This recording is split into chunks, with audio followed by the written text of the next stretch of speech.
আজ ৭১ ভিত্তিতে আমার উত্থাপনীয় বিষয় হলো বিগত স্বৈরাচার আমলে ভুয়া মুক্তিযোদ্ধা সনদে নিয়োগপ্রাপ্তদের দ্রুত চাকরিচ্যুতি এবং পতিত ফ্যাসিস্টের পুনর্বাসন, রাষ্ট্রবিরোধী ষড়যন্ত্র রুখতে প্রশাসনিক সূত্রীয় অভিযান জোরদারকরণ প্রসঙ্গে বিগত দেড় দশকে প্রশাসন, পুলিশ, সেনাবাহিনী, বিচার বিভাগ সহ রাষ্ট্রের অত্যন্ত স্পর্শকাতর দপ্তরগুলোতে ভুয়া মুক্তিযোদ্ধা কোটায় নিয়োগ পেয়ে ঘাপটি বেড়ে থাকা বিশাল সংখ্যক সুবিধাভোগী কর্মকর্তা কর্মচারী বর্তমানে পতিত ফ্যাসিস্ট শক্তিকে পুনরায় ক্ষমতায় আনতে গভীর ষড়যন্ত্রে লিপ্ত। দৈনিক প্রথম আলোর সাম্প্রতিক প্রতিবেদন অনুযায়ী মুক্তিযোদ্ধা কোটায় নিয়োগপ্রাপ্ত ৯০,৫২৭ জনের সনদ যাচাই বাছাইকালে ইতিমধ্যে অন্তত ৮,০০০ জনের সনদে জালিয়াতের প্রমাণ মিলেছে এবং প্রতি ১০০ জনের মধ্যে ৭-৮ জনের তথ্যে গুরুতর গলবিল পাওয়া যাচ্ছে। ২০১৪ সালে ৫ জন জ্যেষ্ঠ সচিবের ভুয়া সনদের বিষয়টি প্রমাণিত হওয়া থেকে এটি স্পষ্ট যে রাষ্ট্রের রন্ধ্রে রন্ধ্রে এই জালিয়াতি কতটা সুপরিকল্পিতভাবে প্রথিত করা হয়েছিল। বর্তমান সরকার এই বিশাল সংখ্যক ভুয়া সনদধারীদের বিরুদ্ধে তদন্ত ও আইনানুগ ব্যবস্থা গ্রহণ অব্যাহত রাখলেও অভিযোগ রয়েছে যে অভিযুক্তরা নানাভাবে তদন্ত প্রক্রিয়াকে স্থবির করে দেওয়ার অপচেষ্টা চালাচ্ছে।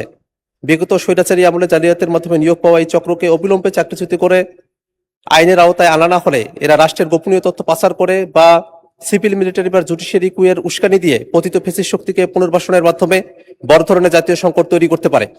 এমত অবস্থায় রাষ্ট্রের সার্বভৌমত্ব রক্ষা, প্রশাসনে বেতার মূল্যায়ন নিশ্চিত করা এবং ফ্যাসিস্ট পুনর্বাসনের সকল ষড়যন্ত্র সমূলে নস্যাৎ করার লক্ষ্যে তদন্ত প্রক্রিয়াকে সম্পূর্ণ প্রভাবমুক্ত রেখে ভুয়া সনদধারী সকল কর্মকর্তা কর্মচারীকে দ্রুততম সময়ে চাকরিচ্যুত করার বিষয়ে সরকার কী ধরনের কঠোর ও দৃশ্যমান পদক্ষেপ নিচ্ছে তা এই মহান সংসদে জানানোর জন্য আমি মাননীয় মুক্তিযুদ্ধ বিষয়ক মন্ত্রীর দৃষ্টি আকর্ষণ করছি।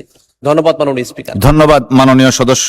মাননীয় মুক্তিযুদ্ধ বিষয়ক মন্ত্রী জনাব আহমেদ আজম খান, আপনাকে এই বিষয়ে সংক্ষিপ্ত বিবৃতি প্রদানের জন্য আহ্বান জানাচ্ছি। ধন্যবাদ। মাননীয় স্পিকার, আপনাকে ধন্যবাদ। এই মহান সংসদে এত সময় উপযোগী এবং গুরুত্বপূর্ণ একটি প্রশ্ন উত্থাপন করবার জন্য আপনার মাধ্যমে মাননীয় সংসদ সদস্যকে ধন্যবাদ।